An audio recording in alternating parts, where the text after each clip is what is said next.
Shalom Bapak Ibu Saudara yang Tuhan Yesus Kristus kasihi.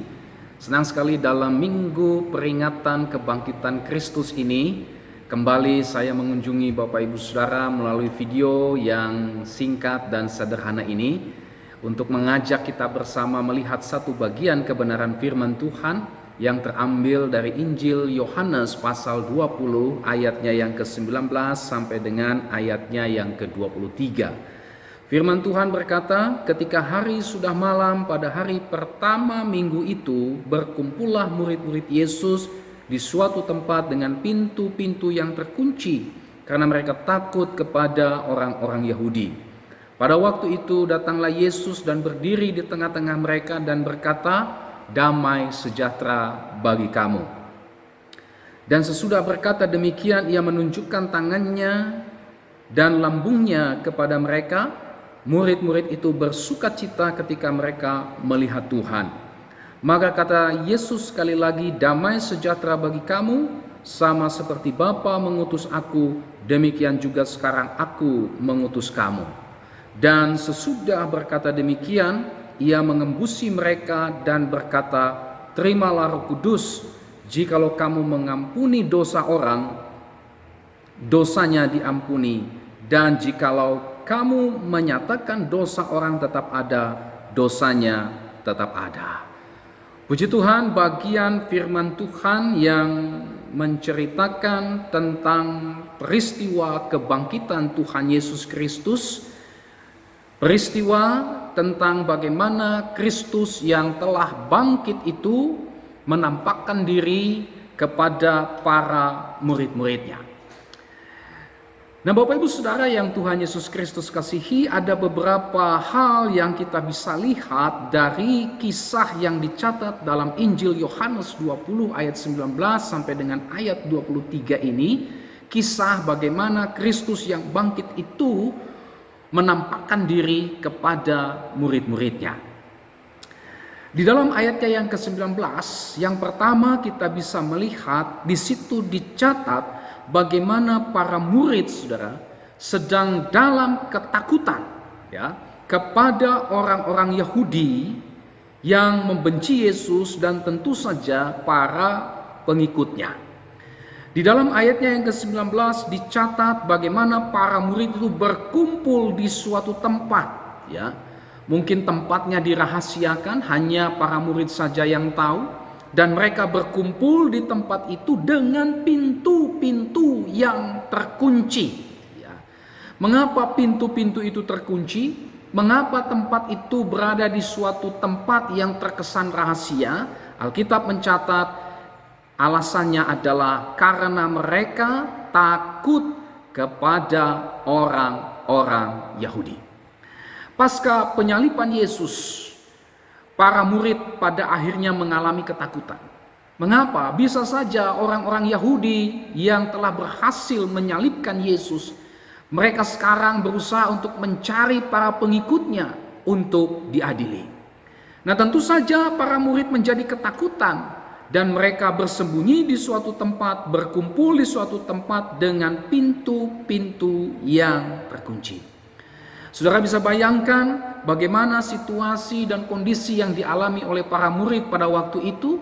Mereka berada di dalam situasi yang mencekam, mereka berada dalam situasi yang tertekan ya, setelah mereka mengalami suatu fakta di mana Tuhan Yesus yang mereka kasihi telah mati dan disalibkan. Suatu keadaan yang tidak pernah dikehendaki oleh siapapun. Suatu situasi dan kondisi yang tidak pernah diharapkan oleh siapapun juga. Tetapi Alkitab mencatat dengan jujur bahwa para murid berkumpul di suatu tempat yang mungkin saja dirahasiakan dan dengan pintu-pintu yang terkunci oleh karena mereka takut kepada orang-orang Yahudi. Nah, saudara yang Tuhan Yesus Kristus kasihi, apa yang dialami oleh para murid pada waktu itu mungkin juga pernah atau mungkin juga sedang kita alami saat ini. Para murid ketakutan terhadap orang-orang Yahudi dan terpaksa bersembunyi di rumah dengan pintu-pintu yang terkunci. ketakutan, ya. Sehingga mereka mengurung diri, ya, memakai istilah sekarang lockdown. Ya.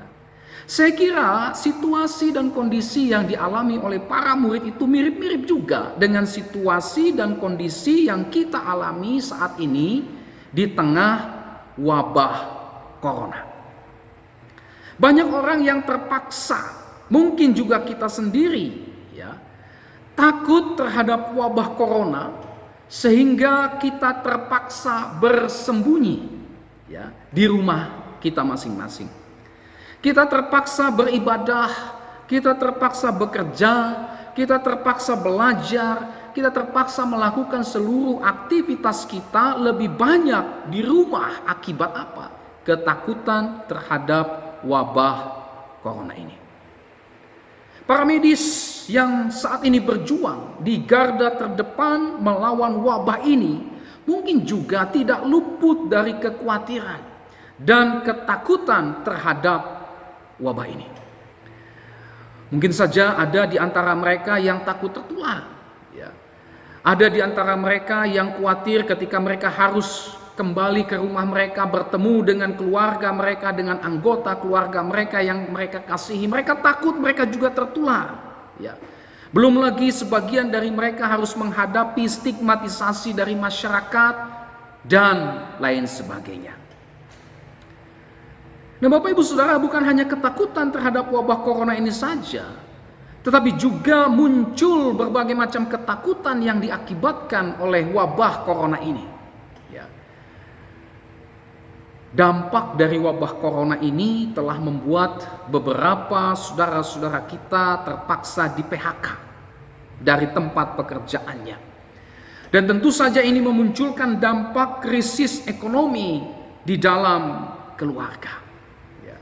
Beberapa di antara saudara-saudara kita juga mungkin mengalami penurunan hasil dari usahanya, dari pekerjaannya, sehingga menimbulkan krisis di dalam usaha dan pekerjaannya tersebut, bahkan juga berdampak kepada krisis keuangan, krisis kebutuhan di tengah-tengah keluarganya. Beberapa saudara-saudara kita yang lain yang saat ini juga menghadapi status ODP, mungkin sedang mengalami ketakutan, jangan-jangan virus itu ada di dalam diri saya. Mungkin juga ada yang berstatus PDP, bahkan yang positif mengalami corona ini, mengalami ketakutan, jangan-jangan sakit penyakit ini membawa satu hal yang saya takuti. Jangan-jangan penyakit ini membawa saya kepada kematian. Ketakutan demi ketakutan dialami oleh mereka. Nah, ancaman demi ancaman di semua bidang kehidupan manusia akibat wabah corona ini telah sedikit banyak menimbulkan berbagai macam ketakutan, kekhawatiran bagi banyak orang.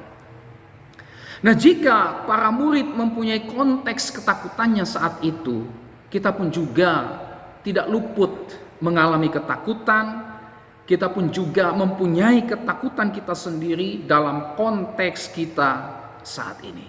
Yang jelas, jika para murid Yesus pernah mengalami ketakutan, kita pun juga tidak pernah luput dari yang namanya ketakutan. Tidak ada seorang pun di antara kita yang kebal dengan ketakutan. Apapun bisa menjadi penyebabnya, tapi yang jelas tidak ada seorang pun dari kita yang kebal dari yang namanya ketakutan, termasuk kita sebagai anak-anak Tuhan. Ini yang pertama, saudara. Yang kedua, dalam situasi yang mencekam, dalam situasi yang tertekan, dalam situasi yang penuh ketakutan tersebut, Tuhan Yesus yang telah bangkit itu tiba-tiba datang mengunjungi mereka, berdiri di tengah-tengah mereka. Ayatnya yang ke-19 sampai dengan ayatnya yang ke-23. Nah, di dalam bagian ini ada beberapa catatan yang kita bisa lihat. Ada beberapa peristiwa yang terjadi yang dicatat di dalam ayat 19 sampai 23 ini ketika Tuhan Yesus tiba-tiba datang mengunjungi mereka dan berdiri di tengah-tengah mereka. Yang pertama, Kita melihat bahwa Kristus yang bangkit itu datang mengunjungi mereka yang sedang bersembunyi dengan pintu-pintu yang terkunci. Ayatnya yang ke-19. Ya. Menarik sekali bahwa tempat yang tersembunyi, tempat yang hanya diketahui oleh para murid, tempat yang tersembunyi dengan pintu-pintu yang terkunci itu, ini bukan menjadi penghalang, ini bukan menjadi hambatan yang berarti bagi Kristus untuk mengunjungi mereka. Luar biasa, saudara. Kristus yang telah bangkit dan mengalahkan maut itu tahu persis di mana para kekasihnya itu berada. Tahu persis keberadaan para muridnya yang sedang dalam ketakutan itu, yang sedang melockdown diri itu. Tahu persis di mana mereka berada. Kristus yang bangkit, yang telah mengalahkan maut itu tahu persis situasi dan kondisi yang sedang dialami oleh para kekasihnya itu, oleh para murid-muridnya itu. Kristus yang telah bangkit dan menang itu, saudara, berkenan untuk mengunjungi para muridnya itu yang sedang dalam keadaan bersembunyi dengan pintu-pintu yang terkunci oleh karena ketakutan dan berbagai kemelut situasi perasaan yang berkecamuk saat itu. Nah, bagian ini sangat menarik, saudara. Bagian ini sebenarnya memberikan kekuatan dan penghiburan bagi kita saat ini. Saat ini kita sedang merayakan peristiwa Kristus yang bangkit, kebangkitan Kristus. Dan Kristus yang bangkit, yang masih kita rayakan kebangkitannya saat ini, saudara, tahu persis keadaan kita saat ini. Dia tahu persis bahwa kita mungkin saja sedang bersembunyi dalam tanda petik dan mengunci diri dalam tanda petik dari berbagai macam ketakutan. Itu semua ternyata tidak menjadi penghalang bagi Kristus untuk datang mengunjungi kita. Ini menarik sekali, Bapak Ibu Saudara yang Tuhan Yesus Kristus kasihi. Ya.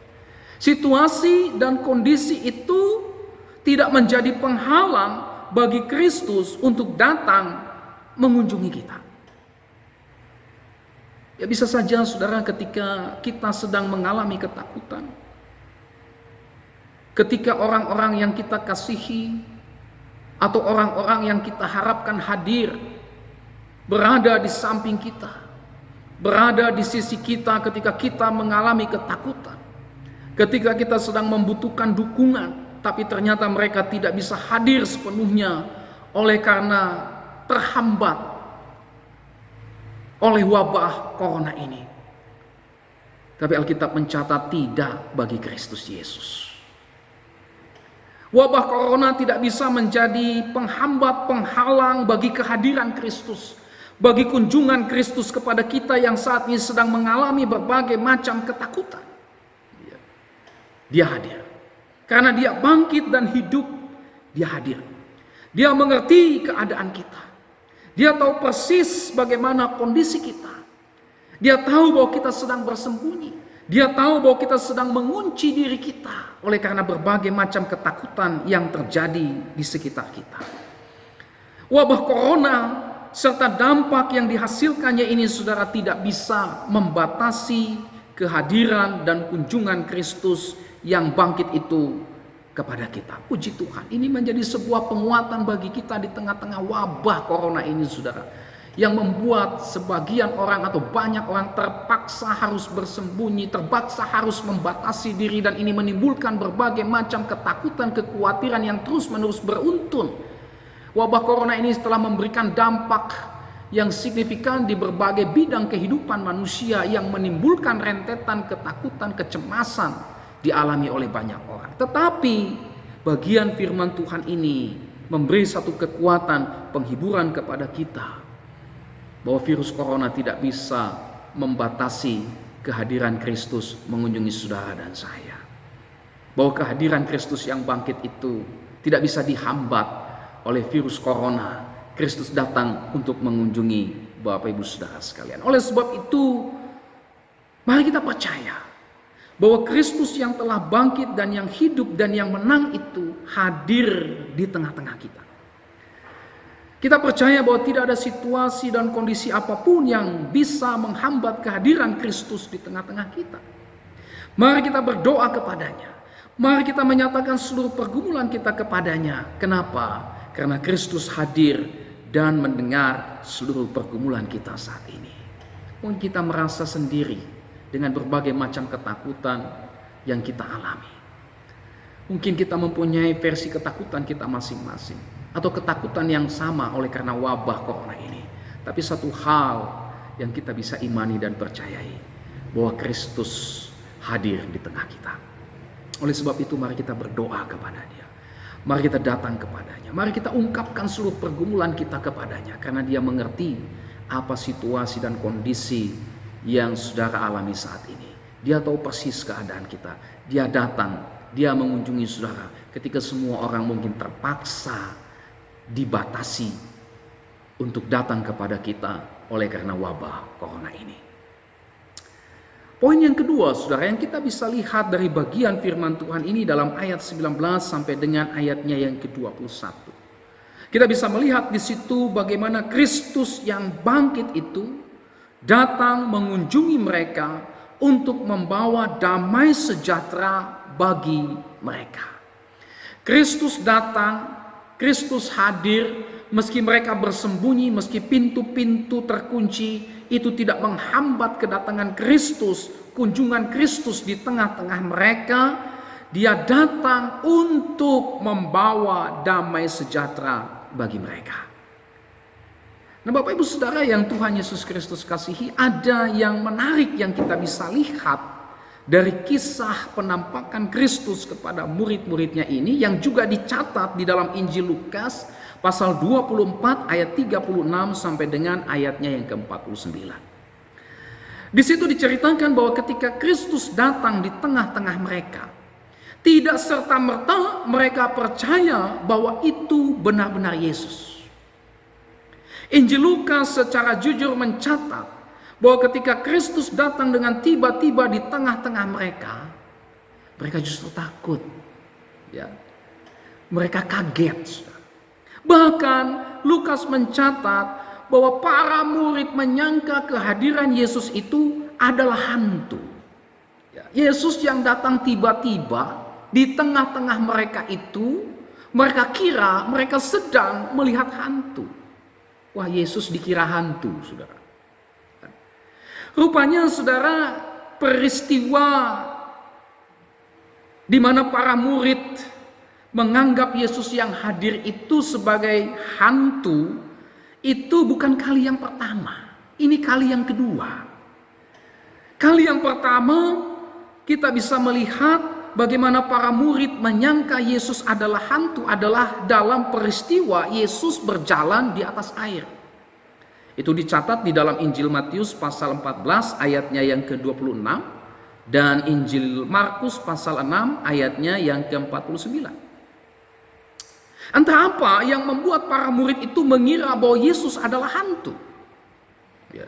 Tetapi yang jelas para murid yang sedang mengalami ketakutan terhadap orang Yahudi itu tambah takut lagi, saudara, waktu Yesus datang dan mengira Yesus adalah hantu.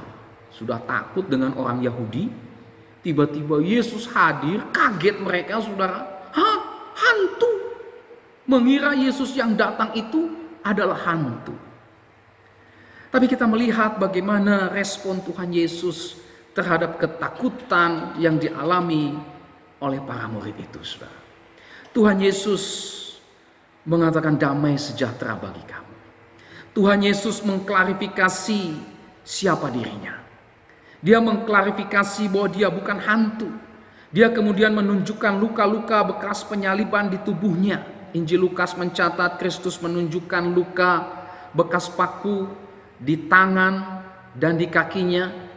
Sementara Injil Yohanes menambahkan bahwa Kristus menunjukkan luka bekas paku di tangan dan juga luka di lambungnya. Tetapi Injil Lukas mencatat bahwa meskipun mereka telah melihat bukti-bukti luka-luka penyaliban di tubuhnya, mereka tidak langsung percaya, saudara. Mereka masih juga ragu-ragu, meskipun mereka sebenarnya juga bergirang, meskipun mereka sebenarnya bersuka cita, meskipun sebenarnya mereka juga heran. Loh, dia kan sudah mati, kok bisa hidup? Benar ini kayaknya Yesus. Benar ini jangan-jangan Yesus. Tanda-tanda luka itu menunjukkan bahwa dialah orang yang kita kasih itu. Tapi mereka masih ragu. Lalu Yesus kemudian meminta sepotong ikan goreng. Dan ketika mereka memberikannya kepada Yesus, Yesus memakan sepotong ikan goreng itu. Barulah mereka diyakinkan bahwa benar, Dia itulah Tuhan yang mereka kenal selama ini. Dan Injil Lukas mencatat Tuhan membuka pikiran mereka, sehingga mereka mengerti apa yang dikatakan kitab suci tentang Dia. Bahwa Dia itu harus mati, bahwa Dia itu harus dibangkitkan untuk keselamatan bagi manusia yang berdosa. Tuhan membuka pikiran mereka, sehingga mereka bukan hanya mengenal bahwa Dialah itu, tapi mereka juga mengerti bahwa Dialah itu juga yang sudah dinubuatkan oleh kitab suci. Nah, Injil Yohanes pasal 20 ayatnya yang ke-20 mencatat bahwa para murid itu bersuka cita melihat Tuhan. Meskipun faktanya kebencian orang-orang Yahudi kepada mereka tidak sirna, saudara. Tetapi ketakutan mereka terhadap orang-orang Yahudi pada akhirnya menjadi sirna. Berganti dengan sukacita karena mereka melihat Tuhan mereka tidak mati. Tuhan mereka bangkit dari kematian dan hidup untuk selama-lamanya. Nah, peristiwa kebangkitan Kristus inilah yang mereka saksikan dengan mata kepala mereka sendiri. Inilah yang kemudian hari membuat mereka berani untuk menjadi saksi kebangkitannya, meskipun mereka harus mati karena kesaksian mereka. Tadinya mereka takut, tapi ketika mereka melihat Kristus yang mereka kasih itu bangkit dari kematian, ketakutan mereka berganti menjadi sukacita. Bahkan mereka berani untuk memberitakan Injil, memberitakan Kristus yang bangkit itu melalui kesaksian hidup mereka, meskipun mereka harus menghadapi kematian. Nah, Bapak Ibu Saudara yang Tuhan Yesus Kristus kasihi, bagian yang kedua ini kita lihat bersama bahwa kedatangan Kristus membawa damai sejahtera bagi mereka. Mereka mengalami damai sejahtera, di mana mereka melihat Kristus yang sudah bangkit, sehingga ketakutan mereka menjadi sirna berganti dengan sukacita. Oleh karena Kristus memberikan damai sejahtera bagi mereka. Nah, apa yang para murid alami, mungkin juga pernah atau sedang kita alami saat ini. Saudara, kita bisa saja begitu tenggelam dalam berbagai macam ketakutan sehingga kita sulit untuk melihat Tuhan. Kita sulit untuk percaya kepada anugerah dan pemeliharaan Tuhan. Kita sulit untuk percaya mengimani janji-janji Tuhan. Bahkan mungkin saja kita pada akhirnya salah mengenal Tuhan. Mungkin kita kecewa dengan Tuhan karena kita menghadapi situasi dan kondisi yang kita tidak harapkan saat ini.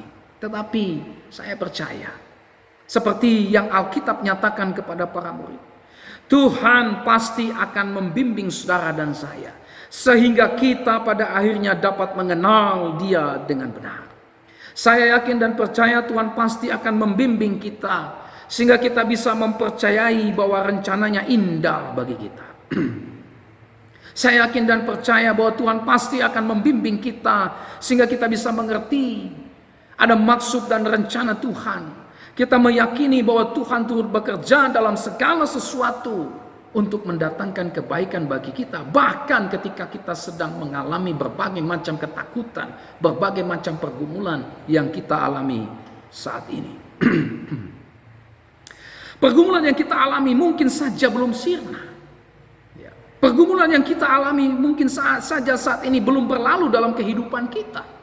Kita berdoa supaya pergumulan ini segera berlalu, ketakutan ini segera sirna, tapi mungkin saja pergumulan itu, ketakutan itu masih tetap ada. Kita berdoa supaya wabah corona ini segera berlalu, tetapi faktanya sampai hari ini wabah corona ini tetap ada. Tapi satu hal yang perlu kita imani, satu hal yang menjadi penghiburan bagi kita, bahwa Tuhan Yesus yang sudah bangkit itu, Dia mengunjungi kita. Dia memberikan damai sejahteranya bagi kita. Dia pasti membimbing kita. Dia pasti akan menolong kita dalam segala kelemahan kita, untuk kita percaya, untuk kita bisa mengerti, memahami bahwa Dia mengerjakan segala sesuatu untuk mendatangkan kebaikan bagi kita.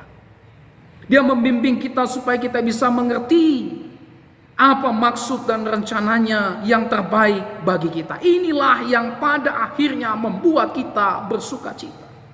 Kita bersuka cita karena kita melihat Tuhan. Kita bersuka cita karena kita merasakan kehadiran Tuhan. Kita bersuka cita karena Dia datang untuk memberikan damai sejahteranya, membimbing kita, mengajar kita, mendukung kita, sehingga kita bisa mengerti situasi kesulitan, ketakutan yang kita alami, membawa kita untuk bisa memahami bahwa rencananya itu indah bagi kita. Situasi ini membawa kita untuk bisa melihat campur tangan Tuhan yang ajaib bagi kita, untuk kita bisa melihat Tuhan.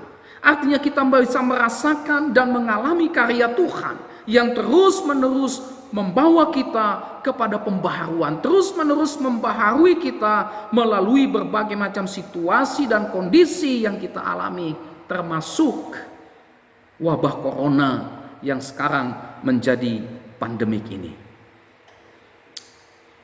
Pergumulan boleh saja tetap ada, Bapak Ibu Saudara yang Tuhan Yesus Kristus kasihi. Kita berdoa, tapi pergumulan itu masih ada. Kita berdoa, tapi wabah ini masih tetap ada. Kenapa Tuhan belum berlalu? Tapi bukan itu yang terpenting. Yang terpenting adalah di tengah-tengah pergumulan ini, di tengah-tengah ketakutan, kebimbangan, kebingungan yang kita alami saat ini, kita bisa melihat Tuhan. Kita bisa merasakan damai sejahtera Tuhan. Kita bisa merasakan kehadiran Tuhan yang memberi kita penghiburan, yang memberi kita damai sejahtera, yang membimbing kita untuk bisa mengerti apa maksud dan rencananya bagi kita melalui peristiwa ini. Saya ingin mengutip satu bagian firman Tuhan dari Habakuk pasal 3 ayat 17 sampai dengan ayat 19. Habakuk berdoa supaya malapetaka yang harus dialami oleh bangsa Israel ini berlalu Tuhan. Ya. Tapi pada akhirnya Habakuk sampai kepada kesimpulan. Ketika dia bergumul, mengapa kejahatan, kelaliman, dosa ini terus-menerus berkecambuk Tuhan.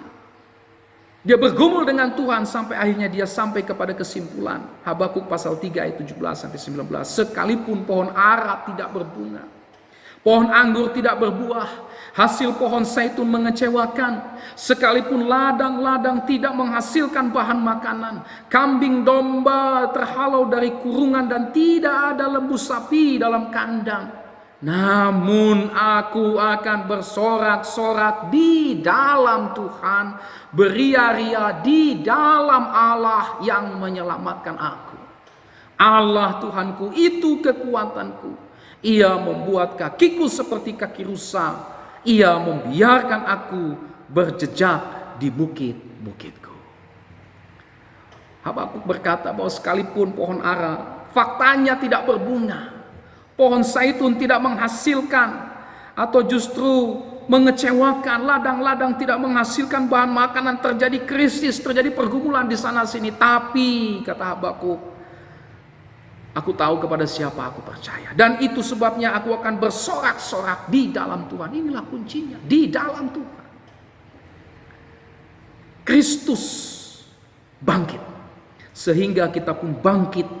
Kita bisa bangkit dari berbagai macam ketakutan. Terutama ketakutan terhadap maut atau kematian sebagai sengat dosa. Inilah yang paling utama dikerjakan Kristus. Kematian yang paling menakutkan adalah kematian oleh akibat dosa. Dan Kristus sudah mengalahkan kematian itu. Sehingga kita pun bisa bangkit mengatasi berbagai macam ketakutan. Secara khusus ketakutan terhadap maut atau kematian sebagai sengat dosa. Kristus hidup sehingga kita pun hidup di dalam persekutuan dengan Tuhan. Kristus hidup sehingga kita bisa menang, kita diberi kekuatan untuk mengalami kemenangan atas segala ketakutan, kekhawatiran, kecemasan, kebimbangan, keputusasaan, bahkan terhadap godaan dosa dan tipu muslihat iblis. Kristus bangkit dan di dalam Dia kita hidup dalam persekutuan dengan Tuhan. Di dalam Dia kita memperoleh segala penghiburan yang berasal dari Allah, memperoleh kekuatan, kemenangan atas segala macam ketakutan, kekhawatiran, kecemasan, kebimbangan, keputusasaan terhadap berbagai macam persoalan, secara khusus terhadap godaan dosa dan tipu muslihat iblis. Ini semua adalah dampak dari kebangkitan Kristus yang membawa kita mengalami damai sejahtera Allah. Yang ketiga, saudara, apa yang kita bisa lihat dari kunjungan Kristus yang datang kepada para murid di satu tempat yang tersembunyi dengan pintu-pintu yang terkunci itu? Yang ketiga, Kristus yang bangkit itu datang mengunjungi mereka dan mengutus serta memperlengkapi mereka untuk memberitakan berita damai sejahtera. Ayat 21 sampai dengan ayatnya yang ke-23. Nah, di dalam bagian ini kita melihat Tuhan Yesus sekali lagi mengucapkan damai sejahtera bagi kamu. Lalu kemudian disusul dengan mandat untuk memberitakan berita damai sejahtera di dalam namanya. Berita apa itu? Berita tentang pertobatan dan pengampunan dosa kepada segala bangsa. Lukas pasal 24 ayatnya yang ke-47. Mereka adalah saksi dari berita damai sejahtera itu. Kristus mengatakan, kamulah saksi yang telah melihat kebangkitannya, saksi yang telah melihat kemenangannya. Kamu adalah saksi. Ya, itu dicatat dalam Lukas pasal 24 ayatnya yang ke-48. Dan kemudian mereka juga diperlengkapi dengan kuasa Roh Kudus. Ya, dalam Injil Yohanes dicatat dan juga dicatat di dalam Lukas 24 ayatnya yang ke-49. Mereka diperlengkapi dengan kuasa Roh Kudus untuk menjadi saksi memberitakan Injil ke seluruh dunia. Dan pada akhirnya, saudara, di kemudian hari mereka benar-benar menjadi saksi-saksi kebangkitan Kristus. Mereka menjadi saksi-saksi berita pertobatan dan pengampunan dosa di dalam nama Kristus. Mereka berani memberitakan Injil itu meskipun harus berhadapan dengan para pembenci Injil. Mereka yang tadinya ketakutan dalam Injil Yohanes 20 ayat 19. Tapi ketika mereka sudah mengalami satu pembaharuan, damai sejahtera Kristus dicurahkan bagi mereka, Roh Kudus diberikan bagi mereka, ketakutan itu berubah menjadi keberanian. Ketika mereka berhadapan dengan para pembenci Injil, mereka dengan berani memberitakan Injil meskipun harus berhadapan dengan para pembenci Injil. Ya, salah satu kisahnya dicatat di dalam Kisah Para Rasul 4 ayat 17 sampai dengan ayatnya yang ke-20. Mereka berani, bahkan mati sekalipun mereka tidak gentar, oleh karena Kristus yang bangkit itu telah mengalahkan kematian. Kristus yang bangkit itu, Roh Kudus yang diberikan kepada mereka, membangkitkan mereka sehingga mereka tidak takut terhadap tantangan apapun yang menghambat pemberitaan Injil. Mereka juga bersukacita ketika harus mengalami penganiayaan karena memberitakan Kristus yang bangkit. Ya. Di dalam Kisah Rasul pasal 5 ayat 41 dicatat, rasul-rasul itu meninggalkan sidang mahkamah agama dengan gembira karena mereka telah dianggap layak menderita penghinaan oleh karena nama Yesus. Luar biasa, saudara. Dari yang ketakutan menjadi orang yang berani, menjadi orang yang bersukacita mengalami penganiayaan karena nama Yesus. Ini semua merupakan dampak dari Kristus yang bangkit, Kristus yang hidup itu, yang telah mengubah kehidupan mereka secara luar biasa. Semuanya itu terjadi semata-mata karena mereka adalah saksi dari kebangkitan Kristus dan karena Roh Kudus yang telah dikaruniakan kepada mereka untuk memberitakan Injil. Nah, Bapak Ibu Saudara yang Tuhan Yesus Kristus kasihi, kebencian orang-orang Yahudi terhadap Kristus dan para muridnya yang diwujudkan dengan ancaman, penganiayaan, dan kematian justru tidak berhenti. Dan para rasul malah mungkin tidak berdoa supaya penganiayaan itu berhenti, saudara. Ya. Bahkan ketika Kristus bangkit, naik ke sorga, dan para rasul diutus untuk memberitakan Injil, tantangan itu, kebencian terhadap Injil itu tetap tidak berhenti dan hilang. Tetap mereka harus hadapi. Sejak gereja berdiri sampai sekarang ini, ancaman itu tidak pernah berhenti dan tidak pernah hilang. Tetapi yang menarik, saudara, Tuhan justru memakai penganiayaan di Yerusalem untuk menggerakkan pemberitaan Injil ke Yudea, Samaria, bahkan sampai ke ujung-ujung bumi. Ketika para murid merasa nyaman untuk memberitakan Injil hanya di Yerusalem, Tuhan memakai penganiayaan. Loh, kok memakai penganiayaan ya? Ya. Tuhan memakai sesuatu yang tidak pernah diinginkan, diharapkan oleh mereka, sesuatu yang menyakitkan bagi badaniah mereka. Ya. Tetapi cara itu efektif sehingga pemberitaan Injil itu dapat terjadi, dapat tersebar Yudea, Samaria, bahkan sampai ke ujung-ujung bumi. Saudara, John Piper dalam buku kecilnya yang saya baca dalam format PDF yang berjudul Kristus dan Virus Corona, halaman 90 sampai dengan 91, menyebut penganiayaan yang dialami oleh para murid pada waktu itu sebagai strategi misi Allah. Dia mengatakan penganiayaan sebagai strategi misi Allah. Dia menulis begini, saudara. Apa yang diperlukan untuk menggerakkan gereja ke dalam paradigma misi? Kematian Stefanus dan penganiayaan yang mengikuti setelah itu. Segera setelah Stefanus mati martir, Kisah Para Rasul 7 ayat 60, penganiayaan terhadap orang-orang Kristen merebak. Pada waktu itu mulailah penganiayaan yang hebat terhadap jemaat di Yerusalem. Mereka semua kecuali rasul-rasul tersebar ke seluruh daerah Yudea dan Samaria. Mereka yang tersebar itu menjelajah seluruh negeri itu sambil memberitakan Injil. Kisah Para Rasul 8 ayat 1 sampai dengan ayat 4. Dia melanjutkan dalam tulisannya, begitulah cara Allah menggerakkan umatnya dengan kemartiran dan penganiayaan. Pada akhirnya Yudea dan Samaria mendengar Injil. Cara kerja Allah bukanlah seperti cara-cara kita, namun misi yang ditetapkannya adalah pasti.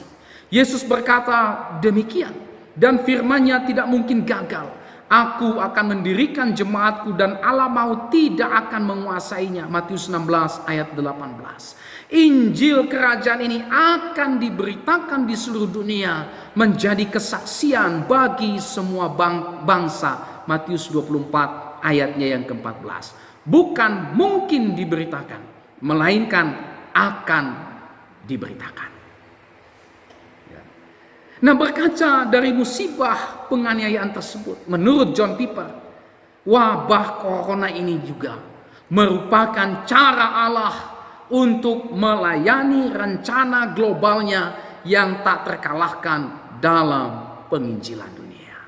Menarik, saudara, ketika semua orang melihat wabah corona secara negatif, ya, memang itu benar adanya. Tapi dalam perspektif pemberitaan Injil, John Piper melihat bahwa wabah corona ini merupakan cara Allah untuk melayani rencana globalnya yang tak terkalahkan dalam penginjilan dunia. Menarik sekali. Nah, saya kira apa yang ditulis oleh John Piper ini benar juga. Ya. Artinya saudara apa? Artinya corona bukanlah alasan untuk gereja berhenti memberitakan Injil. Wabah corona bisa saja menjadi sebuah sarana untuk memberitakan Injil lebih luas lagi. Ya. Tuhan mengizinkan wabah corona ini untuk menyentakkan gereja untuk memberitakan Injil. Ya. Saya melihat satu fenomena yang terjadi ketika wabah corona ini merebak, saudara. Apa itu? Maraknya ibadah-ibadah online. Ya. Oleh karena wabah corona ini, ibadah-ibadah yang dilakukan secara online sekarang sedang begitu maraknya. Pemberitaan Injil, pemberitaan firman yang dilakukan secara online sebagai imbas dari berhentinya ibadah di gedung gereja akibat wabah corona kini bisa didengar, kini bisa diakses oleh sebanyak mungkin orang yang selama ini, kalau sebelum ada wabah corona, pemberitaan firman itu hanya dibatasi, terbatas di gedung gereja saja, hanya terbatas kepada warga gereja saja. Ya, bukan berarti ibadah dalam gereja itu, dalam gedung gereja itu tidak penting, saudara. Atau kita harus tinggalkan oleh karena akibat kemajuan teknologi saat ini. Tidak. Ya. Tetapi wabah corona ini bisa saja menjadi sebuah teguran bagi gereja. Wabah corona ini menjadi sarana yang Tuhan pakai untuk menegur gereja. Karena selama ini gereja terlena dengan dirinya sendiri. Selama ini gereja hanya puas dengan kegiatan internalnya sendiri. Selama ini kegiatan gereja hanya bersifat seremonial belaka. Ya. Ada orang yang terbiasa meliburkan diri pada waktu ibadah minggu karena berbagai macam alasan, ke pesta lah, ke pekerjaan lah, libur dulu ibadah minggu. Ya. Tapi ketika Tuhan izinkan wabah corona ini, ibadah minggu betul-betul libur, sudah. Banyak mereka yang menyesali keadaan ini. Ya. Dulu seenaknya meliburkan diri, dulu seenaknya meninggalkan ibadah di gedung gereja oleh karena kepentingan diri sendiri, oleh karena kesenangan pribadi. Sekarang mengeluh, sekarang menyesali mengapa tidak bisa beribadah di gereja. Tuhan pakai ini untuk menegur gereja karena gereja selama ini hanya terbatas kepada aktivitas kegiatan yang sifatnya seremonial belaka. Tuhan pakai wabah corona ini karena mungkin selama ini gereja kurang atau bahkan tidak peduli dengan pemberitaan Injil. Gereja hanya sibuk memperhatikan seluruh kegiatan internalnya sendiri, sehingga kurang peduli atau bahkan tidak peduli sama sekali dengan pemberitaannya yang bersifat eksternal. Tuhan bisa pakai wabah corona ini, menggunakan wabah corona ini, sehingga pemberitaan Injil diberitakan lebih luas lagi melalui teknologi online, sehingga orang-orang yang selama ini dibiarkan tersesat oleh ajaran palsu, mereka bisa mendengarkan Injil yang benar dan bertobat kembali kepada ajaran Injil yang benar. Mereka yang selama ini terlena dengan Injil palsu, dengan nubuatan palsu, mereka yang saat ini terhilang kebingungan oleh karena ajaran-ajaran palsu, oleh karena wabah corona ini, mereka mendapat jawaban Tuhan. Mereka bertobat dari ajaran palsu dan kembali kepada ajaran Injil yang benar. Mereka mendengarkan pemberitaan firman Tuhan. Mereka mendapat kesempatan untuk bisa mendengarkan ajaran Alkitab yang benar, sehingga membawa mereka kembali kepada ajaran Injil yang benar. Melalui ibadah online ini, akibat wabah corona ini, banyak orang-orang yang tersesat dalam kegelapan dosa, yang berada dalam cengkraman kuasa iblis, pada akhirnya menemukan juru selamat dan diberitakan. Ya. Inilah cara Tuhan. Nah, oleh sebab itu, Selain kita memang terus berdoa supaya wabah corona ini berhenti, tapi kita tidak boleh berhenti sampai di situ saja. Kita juga bisa belajar untuk melihat cara Allah. Mengapa Dia mengizinkan wabah corona ini? Mengapa Dia mengizinkan kegiatan ibadah kita berhenti di gedung gereja? Persekutuan dari rumah ke rumah itu berhenti secara total. Mengapa? Kita perlu melihat maksud dan cara Allah. Yang salah satunya adalah, dan ini yang terpenting, apa itu? Membangunkan kita, menyadarkan kita, menyadarkan gereja untuk memberitakan Injil. Saudara, peringatan kebangkitan Kristus yang kita peringati di tengah wabah corona ini bukan sebuah kebetulan. Ini diizinkan Tuhan. Peringatan kebangkitan Kristus yang kita peringati di tengah wabah corona ini bisa jadi merupakan cara Allah untuk menyentakkan kita dari peringatan yang bersifat seremonial tetapi minus semangat untuk memberitakan Injil. Peringatan kebangkitan Kristus yang kita peringati di tengah wabah corona ini bisa jadi merupakan cara Allah untuk menegur kita yang selama ini begitu egois, memikirkan kegiatan internal gereja kita sendiri, dan lupa untuk memberitakan Injil. Lupa terhadap jiwa-jiwa yang terhilang. Lupa terhadap jiwa-jiwa yang disesatkan oleh berbagai macam ajaran yang sesat.